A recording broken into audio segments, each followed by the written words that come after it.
지난주에 호주 멜번에서 청년 연합 집회 MJC 멜버른 지저스 컨퍼런스라는 MJC를 인도하였습니다. 그 집회는 1년에 한 번 있는 집회예요. 올해로 가봤더니 20회였어요. 20년째였습니다. 20년째 진행하고 있는 1년에 한 번씩 이루어지는 뭐 20년 동안 대표적인 호주 멜번이라는 그 도시에서 진행되는 청년 연합 캠프이기 때문에 뭐 대표적인 뭐 집회이죠. 한인 집회이니까 거기 뭐 웬만한 뭐 내노라 하는 사람들은 뭐 다 와서 뭐 강사로 세워지기도 하고 20년 동안 침례 교단에서 두 분의 목사님이 설교를 하셨대요. 뭐 이름만 딱 되면은 다 아실 수 있는 분들인데 그리고 제가 세 번째로 가서 설교를 했다고 합니다. 또 웬만큼 유명하지 않고서는 또 영향력 있는 목회자가 아니고서는 집회 강사로 부르지 않을 텐데 저는 생각을 해봤어요. 나는 뭐 유명하지도 않고 우리 교회가 뭐 대형 교회도 아니고 그런데 나를 어떻게 알고 불렀을까? 나를 또 왜 불렀을까라는 생각을 해봤습니다. 그래서 가서 봤더니 거기서 이제 목사님들하고 인사하는데 어느 분 딱 인사하는데 머리가 희끗하신 목사님이셔요. 근데 얼굴 보니까 어디서 낯이 많이 배웠어. 낯이 익어요. 알고 봤더니 우리 교단의 국내 선교에서 사역하셨던 목사님이에요. 그런데 2년 전에 은퇴하시고 호주로 들어가신 거예요. 호주로 들어가셔가지고 멜번에서 질롱이라는 그곳에 교회를 다시 개척하신 분이십니다. 근데 그분이 저를 소개한 거예요. 저를 소개한 거예요. 뭐 각 교단별로 초교파니까 뭐 장로교, 순복음 할 것 없이 이제 감리교, 뭐 침례교 다 초교파니까 이번에는 침례교단에서 한번 목사님을 모셔봅시다라고 이야기를 했더니 그 목사님이 그러면 내가 소개할 좋은 목사님이 있다고 하면서 저를 추천하셨다라는 거예요. 뭐 그것도 감사하죠. 저를 그래도 잘 봐주시고 저를 추천해 주신 거에 대해서 제가 어떻게 저를 추천하시게 되었어요? 라고 물어봤더니 그 목사님이 한국에 있을 동안에 제가 계속 교단에서 하는 목회자 자녀 영성 캠프 강사로 가고 있잖아요. 근데 그 목사님의 따님이 그 집회에 오셔가지고 이제 섬기면서 은혜를 많이 받았대요. 집회 끝나고 나서 꼭 가서 제 얘기를 한다는 거예요. 장영석 목사님이 오늘 오셔 집회를 해주셨다고. 굉장히 은혜를 많이 받았다고. 그때 저도 그 목사님하고 좀 이렇게 얼굴 보고서 인사했던 기억이 떠올라요. 뭐 제가 교단에 누가 있는지 어떤 분이 뭐 제가 알 길이 별로 없잖아요. 어찌됐건 그런 좋은 모습들을 기억해 주시고 저를 추천하셨다라는 것이죠. 제가 3일 동안 저에게 주제를 하나 달라고 해서 제가 제자입니까? 라는 주제를 줬습니다. 그리고 3일 동안 제자입니까? 라는 주제로 4번의 설교를 했어요. 첫날 2번 설교하고 둘째 날, 셋째 날 저녁 집회 한 번씩 해서 총 4번의 설교를 했습니다. 저녁 집회 되니까 뭐 오후 1시부터 시작을 했는데 저녁 집회 되니까 이제 뭐 일을 마치고 오는 또 청년들 또 성도들 해서 한 200여 명이 모여서 집회를 했어요. 첫날 저에게 주어졌던 시간이 저녁 집회 시간이 7시부터 7시 반까지 찬양하고 7시 반부터 이렇게 목사 나와 사회 보고 헌금하고 해서 저한테 주어진 시간이 9시 반까지 했어요. 원래 계획대로 했다고 하면. 근데 뭐 하다 보니까 시간이 또 9시 30분이 넘어가잖아요. 그래서 어떻게 그만할까요? 조금만 더 할까요? 했더니 조금만 더 해주세요. 그래 조금만 더 했어요. 조금만 더 해서 10시 반에 끝냈어요. 진짜 조금밖에 안 했죠. 10시 반에 끝냈어요. 예, 좀 더 늦게 끝났는데 제가 돌에 맞을 것 같아가지고 분위기가 또 이제 그 또 지역 상황이 있으니까 도시 상황이 있기 때문에 제가 더 늦게 끝낼 수도 없었고 10시 반 굉장히 늦게 끝냈죠. 원래 예상 시간보다 1시간 늦게 끝냈으니까. 그리고 숙소로 들어갔더니 12시가 되었어요. 얼마나 몸이 막 뻑적지근하고 아픈지. 아침에 일어났더니 누가 저를 와서 망치로 막 때리고 간 것 같아요. 그래서 얼마나 몸이 아프든지 막 쑤시고 아프든지 그 전날 제가 얼마나 막 몸부림쳤는지 이제 그림이 그려지시나요?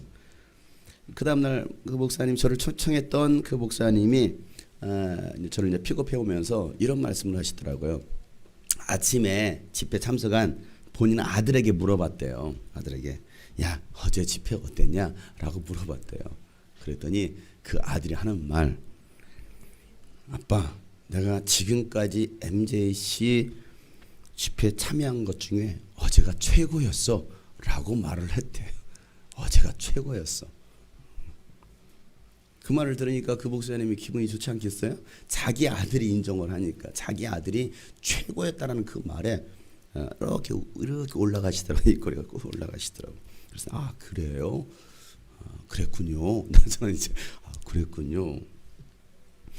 둘째 날 저녁 집회에는 뭐 그 지역 교회들까지 해서 뭐 연합 집회라고 하는데 뭐 그렇게 많이 또 모이진 않았어요. 연합 집회라서 난 뭐 그 안에 가득 차겠구나, 한 500명 모이겠구나 했더니 그것도 아니더라고. 수예배는 뭐 한국처럼 안 모이더라고요.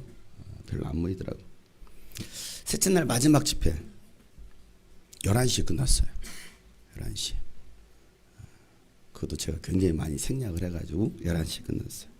사람들 눈빛이 굉장히 아쉬워서 계속 더 했으면 좋겠는데 뭔가 아쉬움이 있어야 또 다음에 저를 부르지 않겠어요. 그래서 아쉬움을 남긴 채 그것도 마지막 시간에는 제가 웃음기를 싹 빼고 조용조용 설교했어요. 조용조용. 여러분 예수 믿는다는 게 뭡니까? 이렇게 말했어요. 제가 톤을. 제자의 삶이 도대체 뭡니까? 여러분들은 이곳에 왜 왔습니까? 여러분들은 오늘 이 자리에 왜 왔습니까? 여러분들 물어보는 거예요. 제가 이렇게 조용 말씀을 전하는데 말씀을 듣는 청년들부터 시작해서 눈물을 흘리기 시작하는 거예요. 손수건으로 눈물을 닦는 거예요. 참석한 청년들이 저에게 이 롤링 페이퍼를 작성해 가지고 마지막 날 저한테 이걸 선물해 줬어요. 목사님들이 감사의 글들을 쫙 이렇게 다 썼어요. 조별 모임이 있었는데 총 6조까지 하고는 실행위원 스태프들까지 내용들을 쫙 썼습니다. 제가 이제 오는 길에 이걸 한번 쭉 읽어봤어요. 읽어봤더니 내용이 이랬어요. 목사님 목청이 엄청 크시네요. 정말 많은 아이들이 그렇게 썼어요. 목사님 목소리 되게 크시네요. 뭐 둘째 날 집회 끝났더니 저를 보더니 목사님 목 괜찮으세요? 라고 물어봐요. 목이 괜찮냐고 물어봐요. 이 내용들에 보면 처음으로 정말 울면서 찬양하고 기도했습니다. 또 신령과 진정으로 찬양하고 기도하고 예배한다는 것이 무엇인지를 경험했습니다. 라고 내용들이 기록되어 있었어요. 또 교회 나온 지 2달밖에 되지 않은 그곳에 와서 예수를 믿게 되었고 교회 나온 지 2달밖에 안 되었고 집회라는 것을 처음 참석해 본 자매가 있어요. 여기 1조에 편성된 자매인데요. 그 자매가 여기다 그렇게 썼더라고요. 짧은 글이었지만 뭐 다 생략하고 목사님의 열정을 잊지 못할 것 같습니다. 라고 써 있었어요. 뭐 그 자매는 찬양을 알아요. 뭐 기도하는 법을 알아요. 뭐 예배 2달밖에 되지 않았는데 그런데 제가 열심히 봤거든요. 집회하는데. 근데 그 자매가 했던 말 목사님의 열정을 잊지 못할 것 같아요. 그렇게 보였나 보죠. 한 형제가 저에게 메시지를 보내왔습니다. 내용은 이렇습니다. 목사님과 강단에서 같이 춤추다 목사님 마이크에 맞아 죽을 뻔한 주님 품으로 갈 뻔한 형제입니다. 목사님은 제 옆에서 막 찬양단이라고 서가지고 이제 마지막 집회 때 이제 옆에 찬양단 서라고 했으니까 뭐 뛰어다니고 하니 그 마이크에 맞았나 봐요. 저는 기억도 안 나는데 마이크에 맞아서 주님 품으로 갈 뻔했다고. 목사님은 제 가슴을 후벼 파고 정말 제자로서의 삶을 알려주시고 어떻게 살아야 하는지를 알려주셨습니다. 어떻게 기도해야 하는지를 잘 몰랐던 청년이었습니다. 이번 집회를 통해 기도하는 법을 알고 회개 기도를 체험할 수 있었습니다. 주님께서 멜번에 부르신 건 우연이 아닌 예비하심임을 확신하게 되었습니다. 목사님 책을 사면서 일부러 설교 노트에 목사님 사인을 받았습니다. 제가 야, 책에다 사인하지 사인해 주게 아니에요. 책에다 하지 마시고요. 제 설교 노트 해주세요. 설교 노트를 내놓더라고요. 그 이유는 목사님의 사인을 보면서 그때 가졌던 성령의 뜨거움과 제자의 삶을 살아가는 데 있어 잊지 않고 쭉 나아가고 싶었기 때문입니다. 왜? 설교 노트는 계속 매주 가지고 들고 다니니까. 내년 MJ 시대에도 목사님이 오셔서 다시 한번 제 가슴을 후벼봤으면 좋겠어요. 그래서 오늘부터 다음 MJ 시 동안 주님께 목사님을 보내달라고 작정 기도하려고요.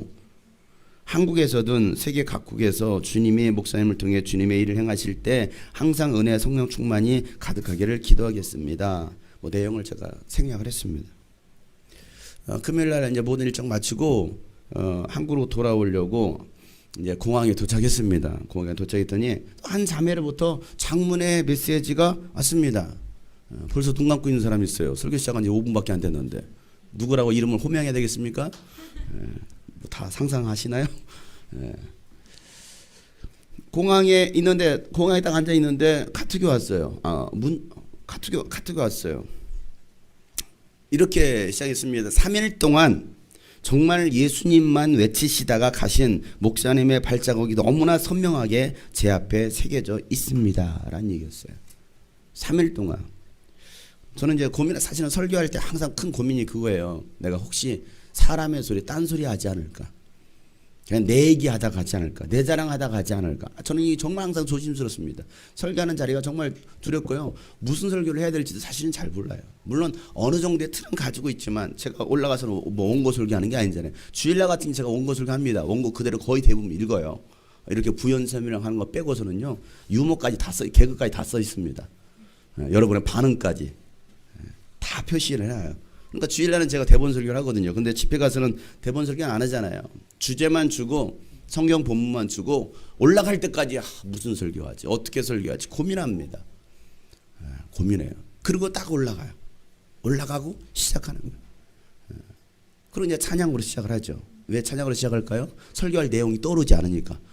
그래서 계속 천하람 막 설교하다 여러분 어떻게 찬양해야 됩니까? 목마른 나의 영혼 막 하면서 물이 없더라고. 그래서 그 곡을 계속 무한 반복했어요. 목마른 나의 영혼 물 좀 갖다 달라고. 아무도 눈치를 못 채고 물을 안 갖다 주더라고. 제가 3일 동안 했던 이야기는 예수님만 얘기했다라는 거. 그렇게 기억이 남는다라는 거. 이 자매는 한국에서 프로팀에서 태권도 프로팀에서 활동했던 자매예요.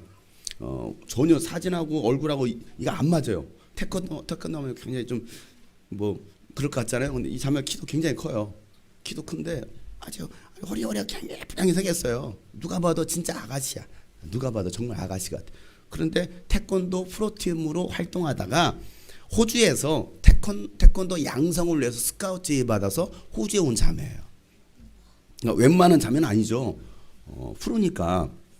그런데 그곳에 와서 예수를 만난 거예요.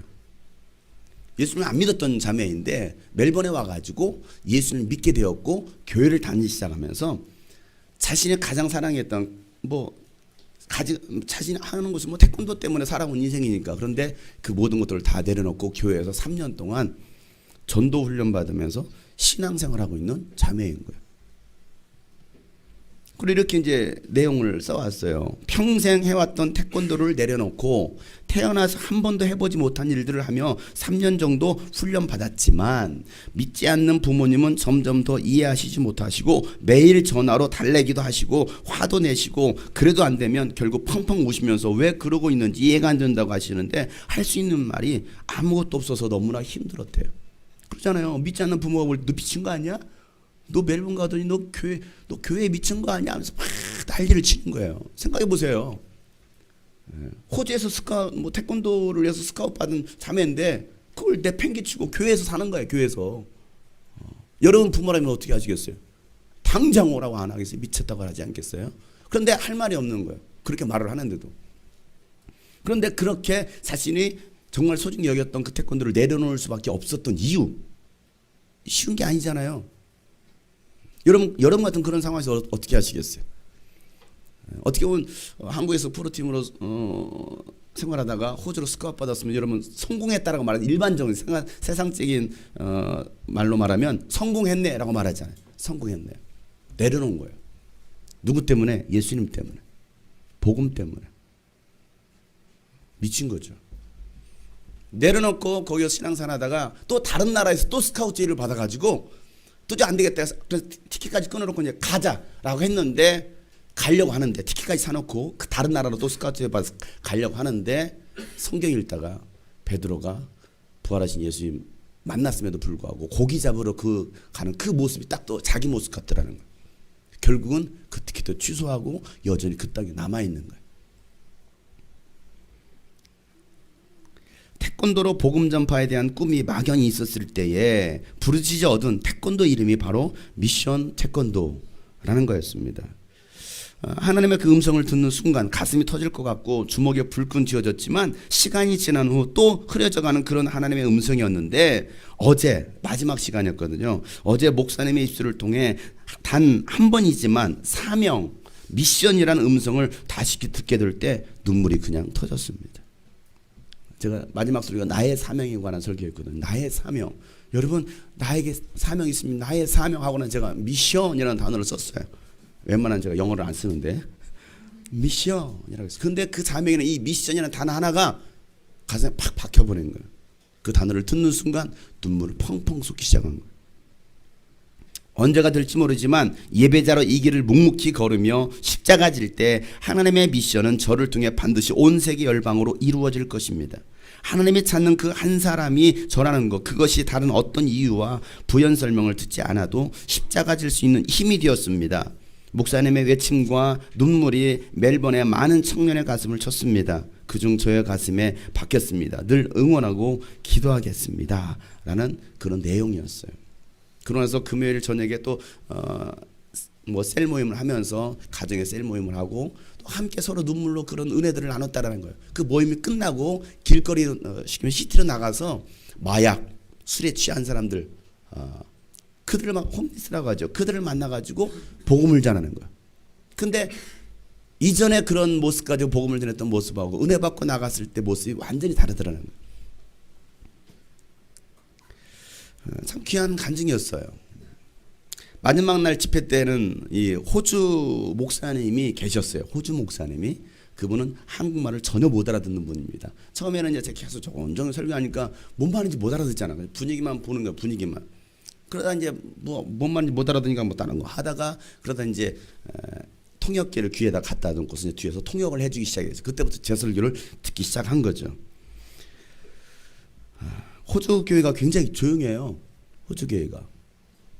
호주 대표적인 찬양팀이 있습니다. 알아요? 몰라요? 관심 없어요? 호주 대표적인 찬양팀이 힐송이라고 있습니다. 힐송. 몰라요? 뭐 힐송 찬양팀 뭐 전 세계적으로 유명하니까 굉장히 열정적으로 뭐 찬양은 굉장히 열정적으로 하죠. 근데 예배 분위기 자체가 사실은 굉장히 엄숙하고 조용해요. 근데 제가 인도하는 집회가 굉장히 엄숙하지가 않잖아요. 물론 처음 시작할 때는 내가 조용조용히 했으니까 그런 분위기가 비슷했을지는 몰라요. 조용조용하다 보자 확 소리 지르고 막 소리 지르다가 갑자기 조용했다가 막 갑자기 찬양했다가 확 또 소리 질렀다가 그러나서 통성 기도를 시켰잖아요. 그러니까 막 청년들이 나와서 엎드려서 막 울고 막 부르짖고 막 그런 걸 처음 본 거죠. 왜 호주인들은 기도해도 이렇게 기도하거든요. 호주인들은 확 이렇게 기도 안 해요. 굉장히 신실하게 기도해요. Holy Spirit, Father 하면서 막 이렇게 하면 Oh my God 하면서 하지. 그래서 막 이러지 않아요. 이건 코리안 스타일이에요. 코리안. 어딜 가도 코리안 스타일이에요. 근데 그 모습을 그분이 목격했잖아요. 뒤에 막 찬양할 때만 다 막 난리를 치고 그분한테는 컬처 쇼크입니다. 문화 충격이에요. 문화 충격. 그러면서 집회가 다 끝나고 저는 이제 중간에 갈 줄 알았거든요. 끝날 때까지 다 있었어요. 11시까지. 집회 끝나고 나서 물어봤어요. 혹시 충격받았을까 봐. 뭐 이상한 집단 아니야? 라고 느껴졌을까 봐.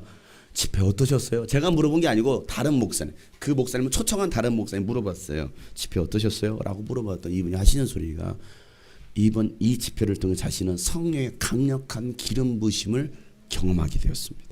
하나님의 임재를 느꼈다라는 거예요. 막 기도하는데 이분도 진짜 이렇게 기도하더라고. 막 얼마나 크게 기도하던지 하나님의 임재를 자신이 느꼈다라는 거예요. 하나님은 세계 어느 곳이든 하나님을 찾는 자, 은혜를 사모하는 자들을 만나주시고 또 말씀으로 응답해 주십니다. 우리에게 이런 은혜가 있기를 소망합니다. 여러분 아까 했던 고백, 은혜 아니면 살아갈 수가 없네요. 호흡마저도 주님의 것이라고 말할 수 있는, 이게 우리들의 신앙의 고백이 되었으면 좋겠습니다. 우리 한번 다 같이 한번 찬양해 볼까요? 은혜 아니면.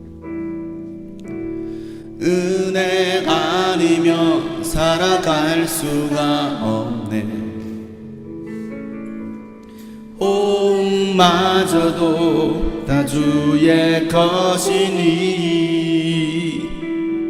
세상 평안과 위로 내게 없어도 예수, 오직 예수뿐이네. 은혜 아니면 살아갈 수가 없네. 은혜 아니면 살아갈 수가 없네. 호흡마저도 다 주의 것이니 세상 평안과 위로 내게 없어도 예수, 오직 예수뿐이네. 그 신계회 다 볼 수도 없고, 그 신계회 다 볼 수도 없고, 작은 고난에 지쳐도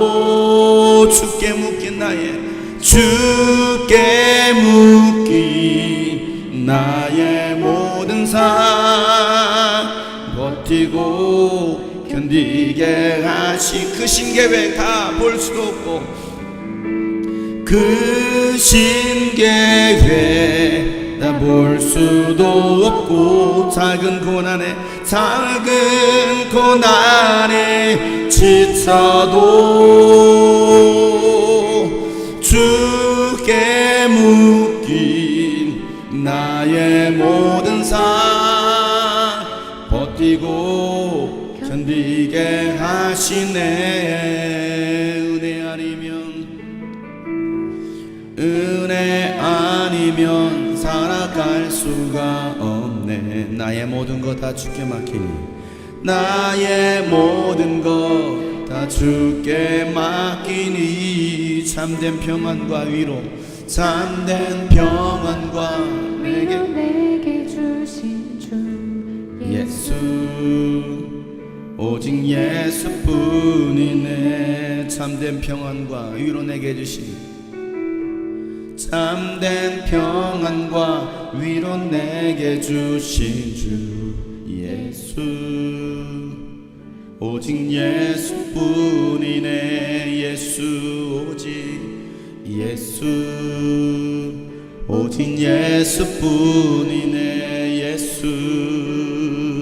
예수, 오직 예수뿐이네.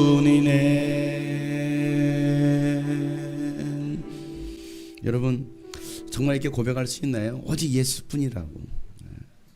예수밖에 없습니다. 모든 거 다 내려놓아도 나는 정말 예수님만으로, 예수님 한 분만으로 나는 만족하며 살아갈 수 있습니다 라고 여러분 고백할 수 있어요. 쉬운 고백이 아니거든요. 전 세계에서 가장 살기 좋은 도시 1위가 멜번이래요. 이번에 갔던 곳이. 시드니는 치안 같은 게 사실은 별로 좋지 않고 저녁에 나가면 위험한 지역도 많이 있습니다. 그런데 이 멜번이라는 도시는 정말 도시가 깨끗해요. 깨끗하고 참 좋아요. 세계에서 살기 좋은 도시 1위. 그곳에 살고 있는 한인들, 그리고 거기에서 유학생활하고 있는, 공부하고 있는 학생들, 이러면 어떨 것 같아요? 비전 앞길이 뻥뻥 뚫린 것처럼 여겨지십니까? 와, 좋겠다, 부럽다. 근데 이 말씀을 나누는데요, 너희들이 소망이 있니? 없대. 안 보이는데 여기서 어떻게 살아가야 될지, 이민자로 또 유학생으로 어떻게 살아야 될지, 또 한국 돌아가면 뭐하지? 똑같아요 여러분하고. 차이점은 그들이 영어를 조금 잘한다라는 거. 여러분은 영어를 조금 못한다는 거. 아예 못하는 거 아니잖아요. 조금은 하잖아요. How are you? 조금은 하잖아요. 그들은 대화가 되는 거. 여러분들은 물론 대화가 돼요 여러분. 근데 그들도 여기 있는 여러분과 사실은 별다를 바가 없어요. 미래에 대해서 불확실한 거예요. 또 여전히 그들 가운데 하나님의 은혜가 채워지지 않으면 살아갈 수가 없는 거예요. 똑같아요. 전 세계 어디나 똑같습니다. 어디나 똑같아요. 예수님 아니면 나는 살아갈 수 없습니다 라고 고백할 수 있는 사람. 예수님이 사랑하시는 이 베다니의 세 남매 이야기 지난주에서 우리가 계속 말씀을 좀 나누려고 합니다. 나사로가 병들어 죽게 되었다는 것을 예수님은 알고서도 며칠 동안 머물렀습니까? 예? 어떻게 그걸 잘 알아요? 이틀을 더 머무셨습니다. 그리고 예수님께서는 나사로가 죽었다는 걸 아시고 나서 야 죽었으니 가자라고 말씀하시죠. 그리고 와서 보니까 죽은 지 나흘이나 되었어요. 오늘 말씀 보세요. 17절 말씀 다 같이 큰 소리로 시작. 예수께서 가서 보시니 나사로가 무덤 속에 있은 지가 벌써 나흘이나 되었더라. 나흘이나 무덤 속에 있는 지 벌써 나흘이나 되었습니다. 마르다는요 예수님께서 오신다라는 말을 듣고 나서 뭐합니까? 예수님 맞으러 말 오기로 나갑니다.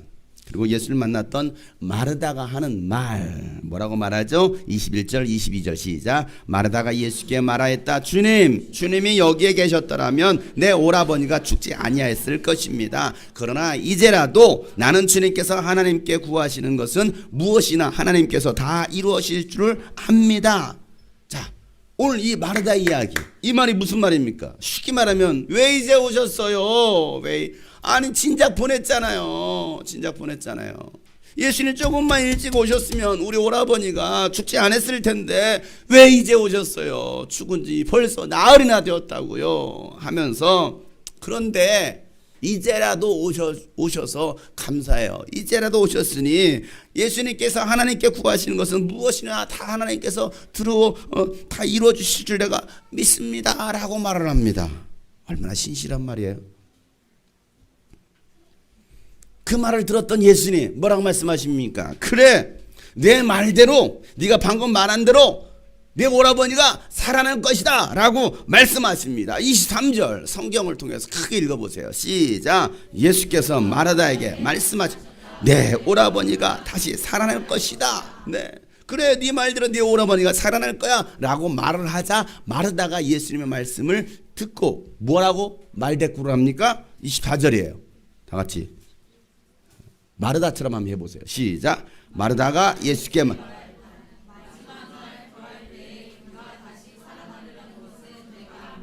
뭐라고 말합니까? 그렇습니다 예수님. 부활 때에 다시 살아날 줄을 내가 믿습니다 라고 말하고 합니다. 언제 살아날 줄을? 부활의 때에, 마지막 부활의 때에 우리 오라버니가 살아날 줄 내가 믿습니다. 참 믿음의 말이죠. 예수님 뭐라고 아니 그게 아니고 부활의 때가 아니고 지금 내가 믿으면 지금 당장 이 자리에서 내 오라버니가 살아난다니까 라고 예수님 말씀 25절 26절 시작. 예수께서 마르다에게 말씀하시다. 나는 부활이요 생명이니 나를 믿는 사람은 죽어도 살고 살아서 나를 믿는 사람은 영원히 죽지 아니할 것이다. 내가 이것을 믿느냐? 아니 부활의 때가 아니고 그래 내가 부활이야 내가 생명이야. 그런데 네가 나를 믿으면 지금 살아서 나를 믿으면 영원히 죽지 않을 거야. 그리고 나를 믿는 사람은 죽었어도 살 수 있어 라고 예수님께서 말씀하셔요. 지금 살 수 있다니까. 마르다 예수님 말을 듣고 또 질 수 없어요. 또 대꾸합니다. 대꾸를 참 잘 잘해요. 말 대꾸 참 잘해요. 뭐라 말합니까? 27절 시작.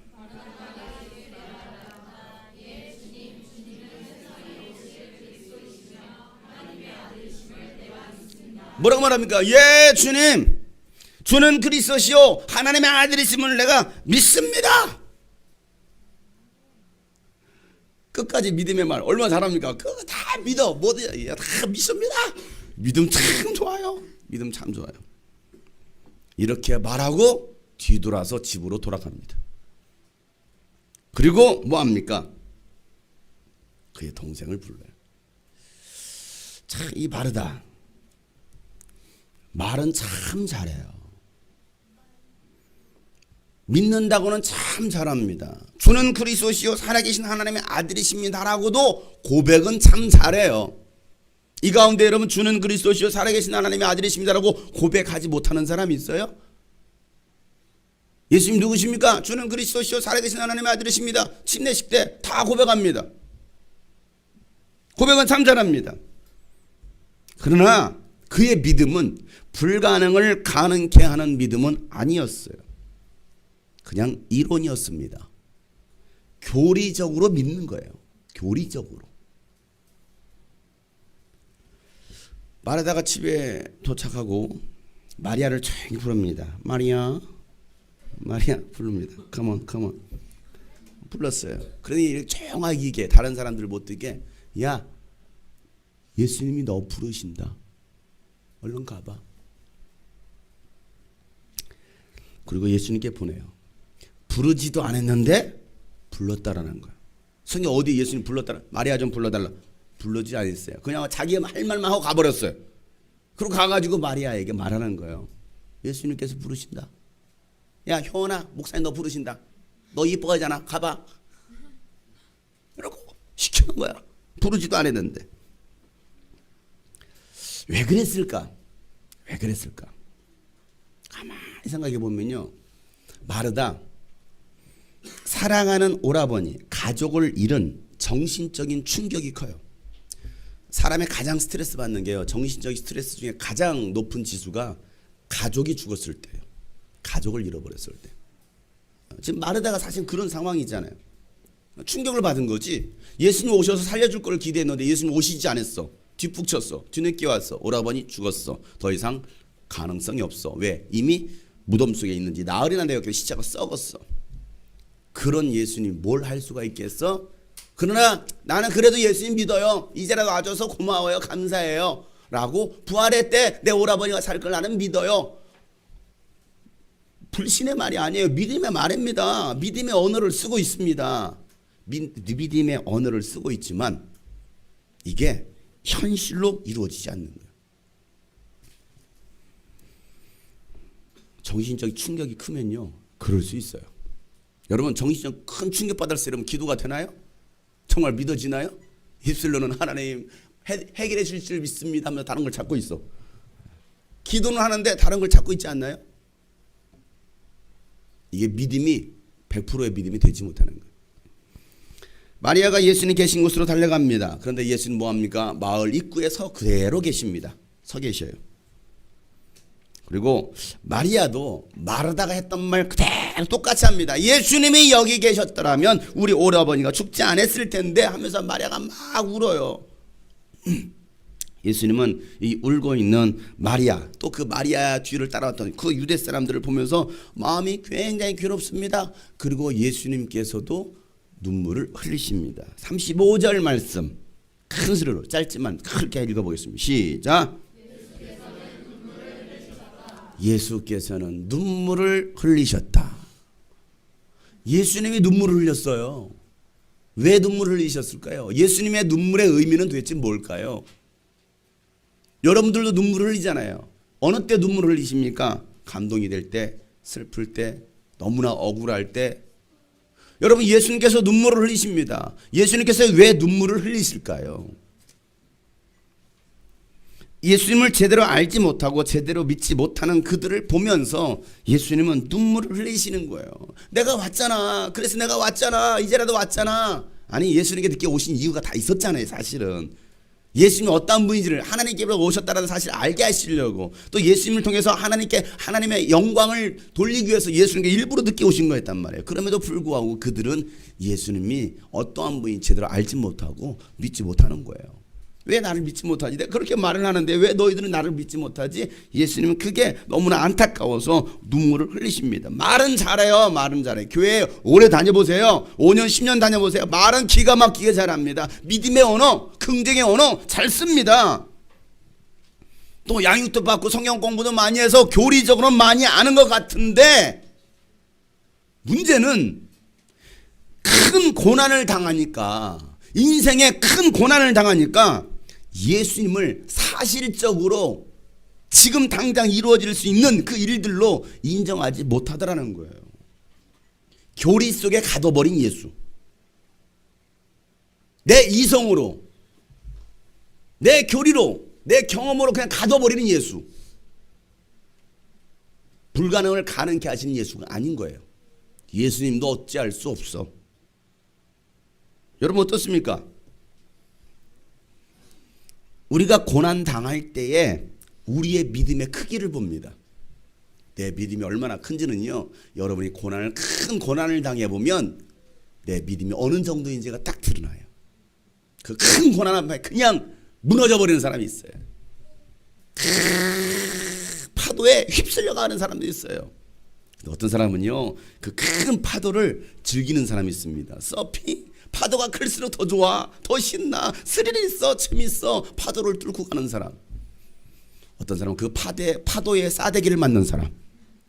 그리고 울고 있어. 여러분 어떤 사람입니까? 옆에 사람 물어보세요. 큰 고난을 당해보셨나요?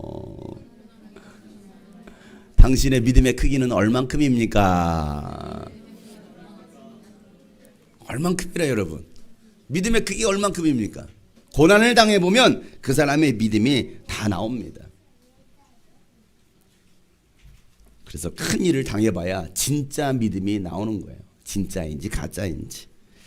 예수님은 돌을 옮겨 놓으라고 합니다. 얘들아 잔말 말고 그냥 돌을 옮겨 놔라고 말씀하십니다. 그때 마르다가 했던 말, 예수님 죽은 지가 나흘이나 되어서 냄새가 납니다 라고 말합니다. 예수님은 돌을 옮겨 놓으라고 하는데 죽은 지가 나흘이나 됐다니까요. 지금 시체 썩은 내가 나잖아요. 왜 그러시는 거예요?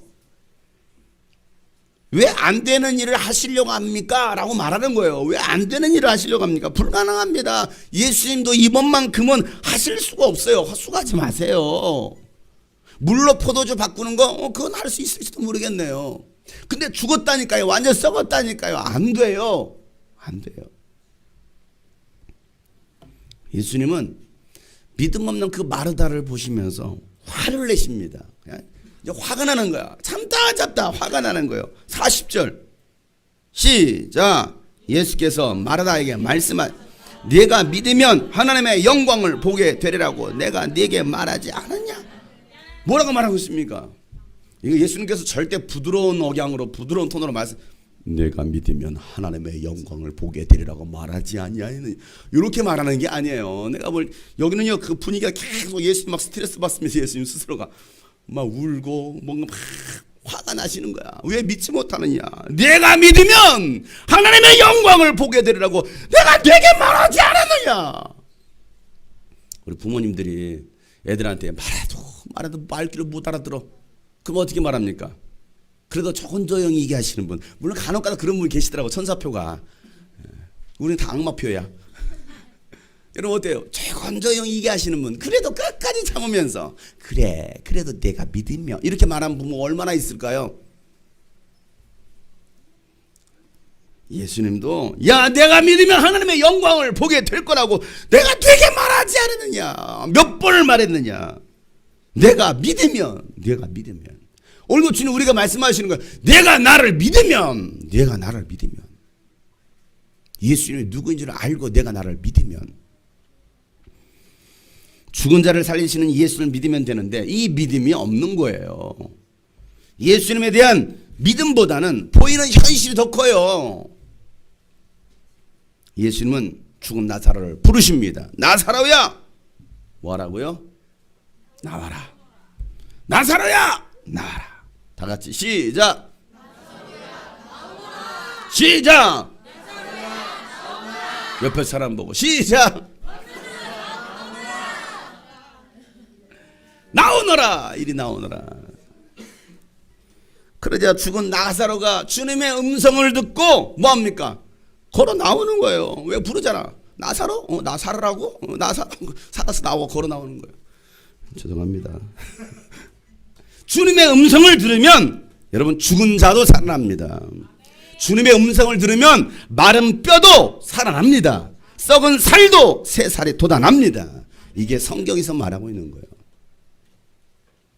예수님을 제대로 믿으면, 성경을 제대로 알고 믿으면 죽은 자가 살아나는 거예요. 그런데 믿지 못해요. 하나님이 에스겔 선지자를 뼈가 가득한 골짜기로 데리고 가십니다. 그리고 에스겔에게 이렇게 물어봅니다. 얘야, 이 마른 뼈들이 살아나겠느냐? 마른 뼈들이 살아나겠느냐? 뼈가 가득한 공동묘지 가가지고 여러분을 데리고 가는 거예요. 수북해. 뼈가 그냥 그 뼈들 있잖아요. 뭐 해골 같은 거, 그런 것들이 수북해. 그걸 여러분한테 보여주면서 이 뼈들이, 마른 뼈들이 살아나겠느냐? 여러분 뭐라고 말하겠어요? 응? 살아날 수 있다라고 말할 수 있겠어요? 하나님은요, 에스겔에게 야, 너는 가서 이 마른 뼈들에게 내 말을 태어나라 라고 말합니다. 내 말을 태어나라. 자, 에스겔서 37장 4절부터 6절에 있는 말씀이에요. 다 같이 큰 소리로 시작. 그가 내게 말씀하셨다. 너는 이 뼈들에게 태어나여라. 너는 그것들에게 전하여라. 너희 마른 뼈들아, 너희는 나 주의 말을 들어라. 나 주 하나님이 이 뼈들에게 말한다. 내가 너희 속에 생기를 불어넣어 너희가 다시 살아나게 하겠다. 내가 너에게 힘줄이 뻗치게 하고 또 너에게 살을 입히고 또 너희를 살갗으로 덮고 너희 속에 생기를 불어넣어 너희가 다시 살아나게 하겠다. 그때야 비로소 너희는 내가 주인인 줄 알게 될 것이다. 그때서야 내가 주인인 줄을 알게 될 것이다. 에스겔은요, 하나님의 말씀대로 그대로 태어납니다. 자기 말을 붙이지 않고 하나님 하신 말씀 그대로 태어납니다. 그러자 갑자기 마른 뼈들아 살이 붙어라, 생기가 살이 붙어라 라고 명령하니까 요란한 소리가 들리더니 뼈들이 막 움직이는 거예요. 흩어졌던 뼈들이 막 달라붙는 거예요. 달라붙어. 생각해보세요. 막 흩어진 뼈들이 달라붙어 막 조립이 되는 거야. 갑자기 막 살이 올라오는 거예요. 살이 올라. 그럼 살이 올라와. 살이. 힘줄이 생기고 살이 붙고 살같이 덮입니다. 초자연적인 현상이 일어나는 거예요. 그런데 보니까 그 속에 뭐가 없다라는 거예요. 생기는 없다라는 거예요. 사람은 만들어요. 생기 없어. 사람은 다, 여러분 표정 보니까 다 사람인데 생기가 없어. 빨리 예배 끝나고 집에나 갔으면 좋겠다. 송편이나 먹자. 이러고 있는 것 같아요. 지금 표정들이. 에? 우리 어린이들도 왜 오늘 연합 예배야? 생기가 없어. 생기가. 어떻게 되게 표정이 다 그래. 오늘 말씀하시는 그래요. 사람은 사람인데 생기가 없는 사람. 표정에 생기가 없어. 표정이 다 죽은 시체야.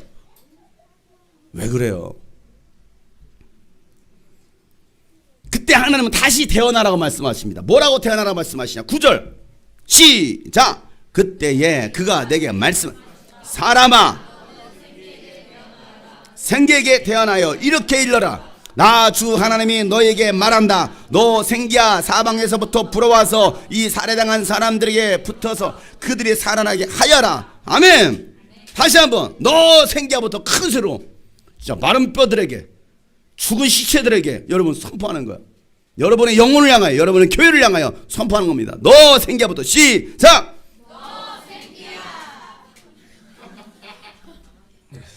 자막 안 띄워지니까 그런 거죠. 성경을 안 보니. 다시 시작. 여러분 테스트하려고 자막도 안 띄워주는 거예요 지금. 너 생기야 사방에서부터 불어와서 이 살아나간 사람들에게 불어서 그들이 살아나게 하여라. 다시 시작.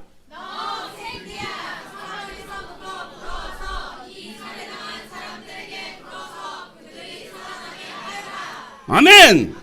너 생기야, 흩어져 있는 생기야, 사람들에게 붙어서 그들이 살아나게 하여라. 이렇게 말하고 있습니다. 다시 말해서 생기 없는 인생들 가운데 생기야, 하나님의 생기야 들어가라 라고 선포하시는 거예요. 하나님의 생기야. 명령했더니, 그렇게 명령했더니 그들이 살아나서 뭐합니까? 제 발로 일어서고 큰 군대를 이루더라 말하고 있습니다. 그렇습니다.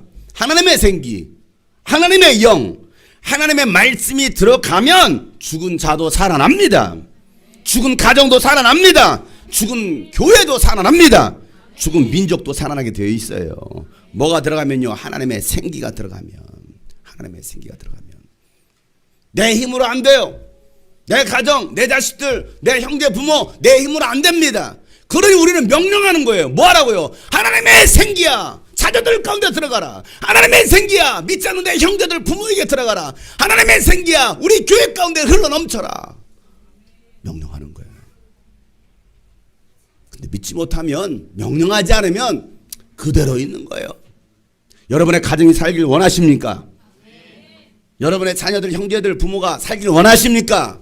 이 명절에 예수를 안 믿는 가족들이 많이 있잖아요. 여러분 그들이 예수를 믿고 구원받기를 원하십니까? 그래 여러분 이 추석 명절을 선언하세요. 하나님의 생기, 하나님의 영화 우리 가정 가운데 흘러넘쳐라 선언하시길 바랍니다. 그때 포기야? 아이고 작년 했는데 안 되네. 뭐. 벌써 5년째야, 벌써 10년째야. 안 믿어.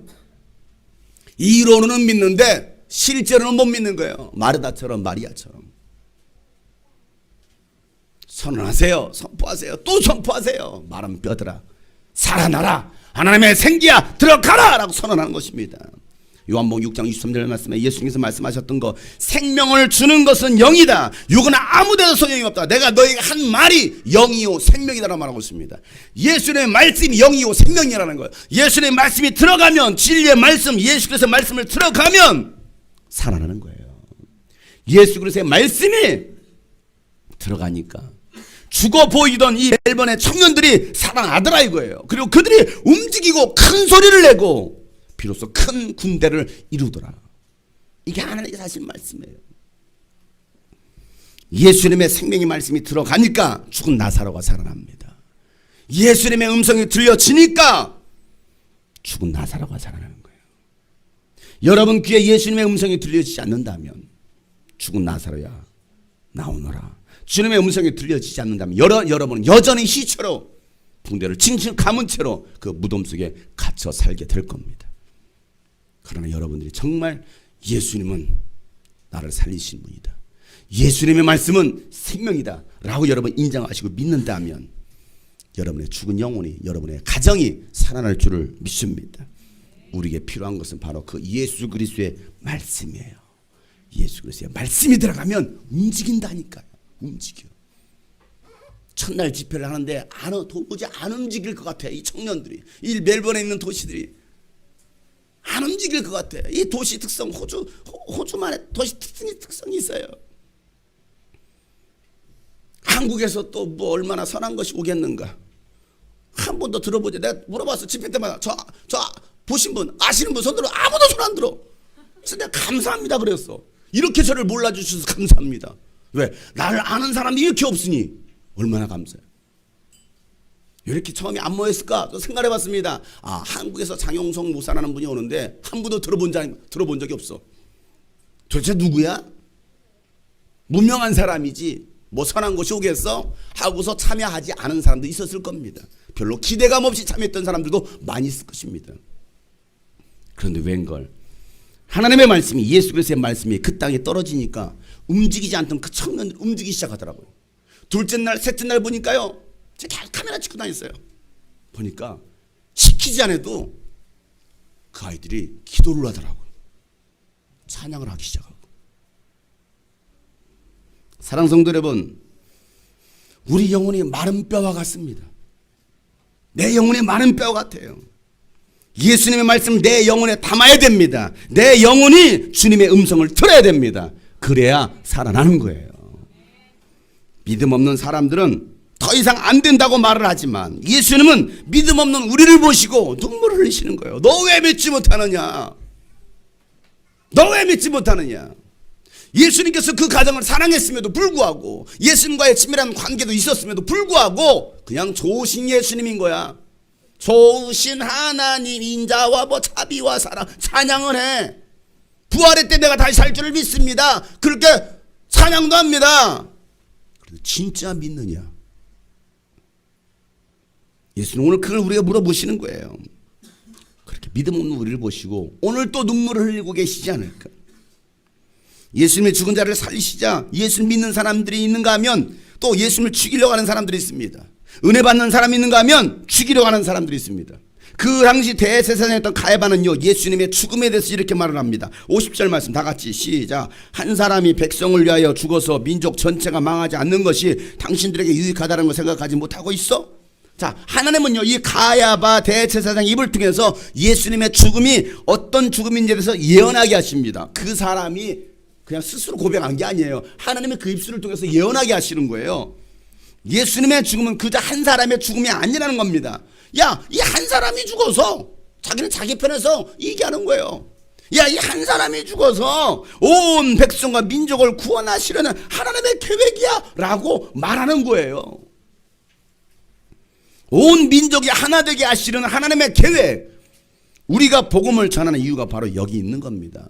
흩어져 있는 하나님의 자녀들을 한 곳으로 모아서 하나 되게 하는 거. 52절 다 같이 시작. 민족을 위할 뿐 아니라 흩어져 있는 하나님의 자녀를 한데 모아서 하나가 되게 하기 위하여 죽으실 것을 예언한 것이다 라고 오늘 말하고 있습니다. 이게 우리가 살아가는 이유이고 우리 교회가 존재하는 이유, 우리의 사명이라는 사실입니다. 흩어져 있는 모든 민족을 모아서 하나 되게 하는 것. 누구 안에서? 예수 안에서 하나 되게 하는 것. 여러분, 추석 명절이 시작되었습니다. 하나님께서 여러분을 예수님 믿게 하신 것은 여러분의 입술을 통해서 죽은 영혼들, 또 죽은 가정을 살리시려는 거예요. 죽은 부모, 믿지 않는 부모, 죽은 친척들, 또 죽은 친구들을 향하여 여러분 기도하시고 선포하세요. 죽은 나사로야, 일어나 걸어 나와라. 마른 뼈들아 살아나라. 생기야 들어가라 라고 오늘 선언했던 것처럼 여러분의 입술에 이런 믿음의 권세가 있기를 축복합니다. 우리를 통해서 하나 되게 하시는 하나님의 계획, 그 크신 계획이 저와 여러분을 통해서 성취되기를 주 여러분으로 축복합니다. 우리에게 모든 것을 보여주시고 다 주셨는데 여전히 믿지 못하는 사람들, 아니 이 주님이 꿈꾸신 교회에 속해 있음에도 불구하고 모든 것을 들었음에도 불구하고 귀한 것을 들었음에도 불구하고 전혀 움직일 수 없는 사람들, 그런 우리를 바라보시면서 예수님께서 눈물을 흘리시지 않을까요? 오늘 아침에 거기 있던 청년이 카톡이 왔어요. 목사님이 꿈에 나왔어요. 제가 꿈에서, 저 바빠요. 신방하기 바쁩니다. 목사님 꿈에 나왔어요.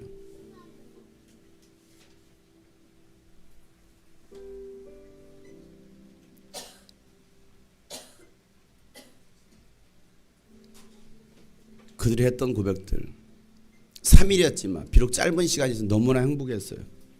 목사님 한국으로 돌아가는 거 너무나 아쉬워요. 더 오래 있었으면 좋겠어요. 아니 밤이 새도록 이 말씀을 들었으면 좋겠어요.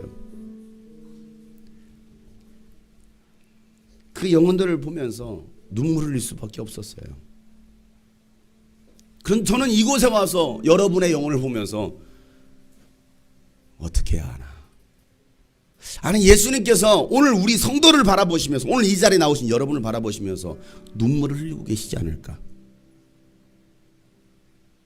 눈물을 흘리고 계시지 않을까.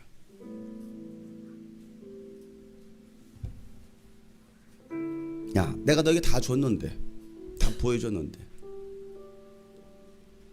그런데 왜 믿지 못하느냐. 믿음 없는 우리가 아니라 예수 그리스도를 믿음으로 하나님의 영광을 보는 저와 여러분 되기를 주님의 이름으로 축복합니다.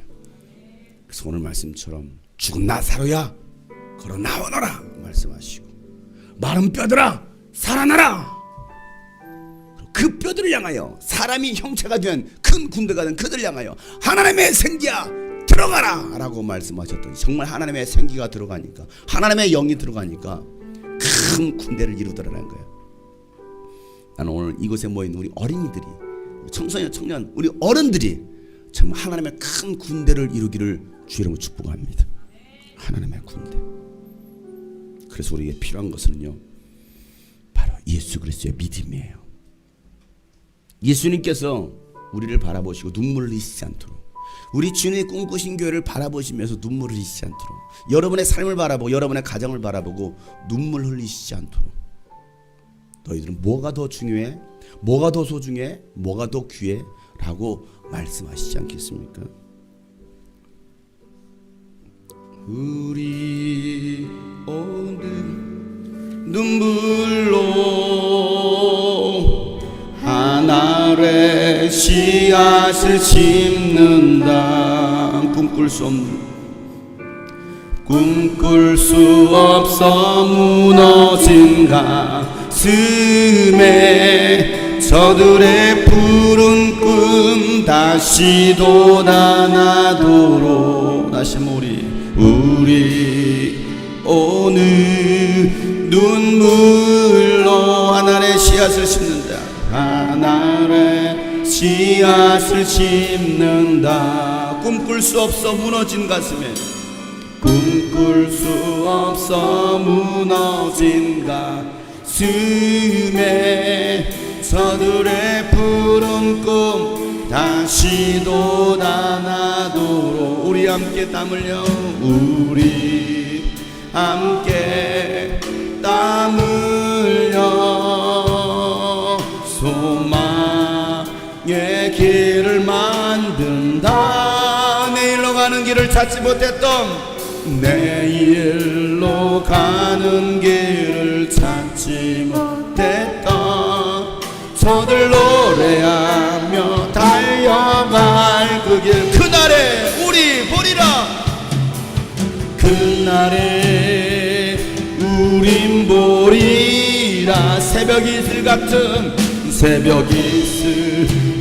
저들 일어나. 뜨거운 가슴 사랑의 손으로, 뜨거운 가슴 사랑의 손으로 이 땅 치유하며 행진할 때, 오래 황폐하였던 이 땅 어디서나 순결한 꽃들 피어나고 푸른 의의 나무가 가득한 세상. 우리 함께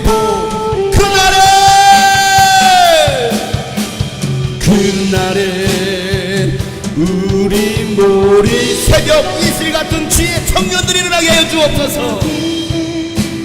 저들 일어나 뜨거운 가슴 사랑의 손으로, 뜨거운 가슴 사랑의 손으로 이 땅 치유하며 행진한 그날에 우리 보리라. 그날에 우린 보리라. 새벽 이슬 같은 저들 일어나 뜨거운 가슴 사랑의 손으로 이 땅 치유하며 행진합시다. 오래 황폐하였던 이 땅 어디 순결한 꽃들 피어나고, 순결한 꽃들 피어나고 푸른 의의 나무가 가득한. 우리 함께 바라봅시다. 하나님이 이리라 우리를 부르십니다. 오래 황폐하였던 이 땅 어디서나, 오래 황폐하였던 어디서나 순결한 꽃들 피어나고 푸른 의의 나무가 가득한 세상. 우리 함께 보리라. 마른 뼈들은 살아나라. 오래 황폐했던 죽은 자들아 살아나오라. 죽은 나사로야 살아나오너라. 마른 뼈들아 생기야 들어와라. 푸른 의의 나무가 가득한 세상. 우리 다같이 여러분의 영혼을 위하여, 여러분의 가정을 위하여 주의 한번 부르시고 더욱더 일합시다. 주여 하나님 아버지요, 하나님 아버지요, 하나님 아버지요. 죽은 우리의 영혼이 살아나게 하여 주옵소서. 죽은 우리의 가정이 살아나게 하여 주옵소서. 주여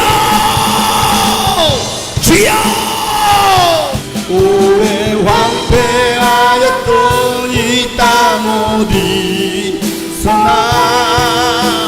순결한 꽃들 피어나고 푸른 의의 나무가 가득한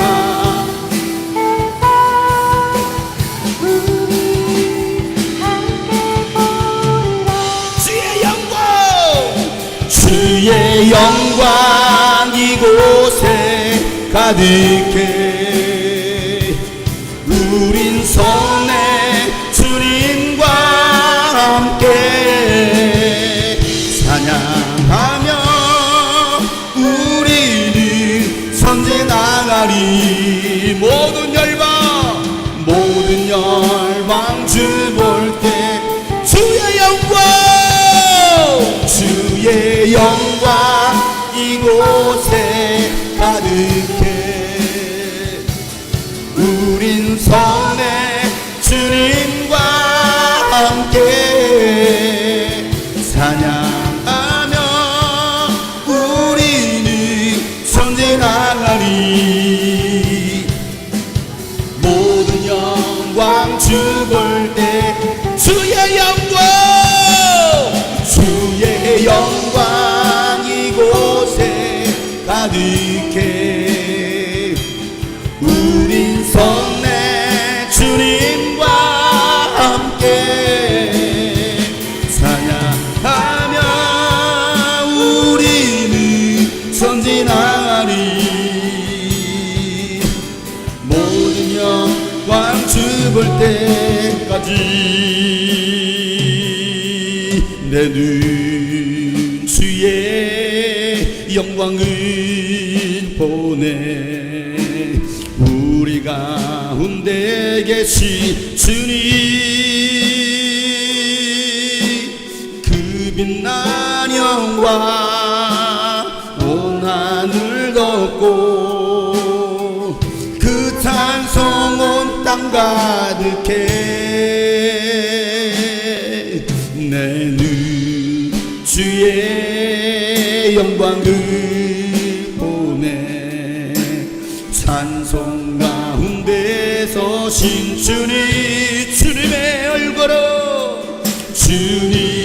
얼굴은 온 세상야 권능의 발을 드셨네 주의 영광 이곳에 가득해 우린 선에 주님과 함께 찬양하며 우리는 선진하리 모든 열방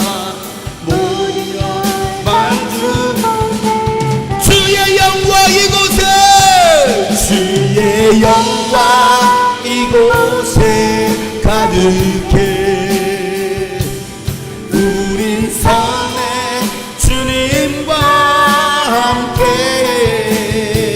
찬양 선전합시다 큰 군대를 이루고 하나님의 나라를 위하여 모든 열방 죽을 때까지 여러분의 가정이 주님을 보도록 모든 열방 죽을 때까지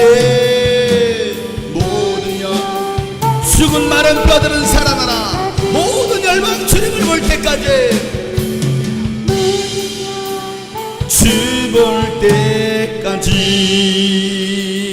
때까지 하나님 아버지 모든 열방이 주님을 볼 때까지 모든 열방이 하나 되는 그날까지 하나님 우리가 결코 포기하지 않고 하나님 믿음으로 전전하는 큰 군대를 이루게 하여 주시옵소서 하나님 비록 연약하지만 우리의 모습이 초라하지만 그럼에도 불구하고 주님의 말씀하시니 죽은 심령이 죽은 뼈가 살아나는 역사가 일어나게 하여 주시옵소서 죽은 저들의 가정이 살아나는 역사가 일어나게 하여 주시옵소서 저들의 가정 가운데 하나님의 생기가 들어가게 하여 주시옵소서 저들의 심령에 하나님의 생기가 들어가게 하여 주시옵소서 주님 말씀하셨을 때 죽은 나사로가 걸어 나왔던 것처럼 하나님 다시 일어나 걸어 나오는 인생들을 되게 하여 주시고 저들의 가정이 하나님 이 명절에 주께로 돌아오게 하여 주시옵소서 저들을 사로잡던 모든 흑암의 세력들 무덤 문은 예수 이름으로 열릴지어다.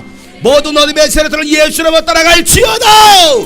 하나님 말씀으로 사함을 얻게 하여 주시옵소서. 하나님, 그래서 나사로가 새 생명을 얻었던 것처럼 하나님 우리 모든 심령이 다시 한번 새 생명을 얻는, 우리를 보고 눈물을 흘리시는 것이 아니라 우리를 보고 기뻐하실 예수님을 소망하게 하여 주시옵소서. 오늘도 주님께 예물을 드립니다. 하나님 예물을 받으시고 예물을 통해 하나님의 나라가 열방 가운데 세워지게 하여 주시옵소서. 이제는 우리 구주 예수 그리스도의 은혜와 하나님 아버지 놀랍고도 지극하신 사랑과 성령님의 감화 감동 교통 충만하심이 믿음 없는 우리를 바라보시며 눈물을 흘리시는 예수님이 아니라 믿음으로 살아가는 우리를 바라보시면서 기뻐하실 예수님을 소망하는 모든 하나님의 사람들 머리 위에, 또 영상을 통해서 말씀을 들은 모든 하나님의 사람들 위해 이제로부터 영원토록 함께 하시기를 간절히 축복하며 기도하옵나이다. 아멘.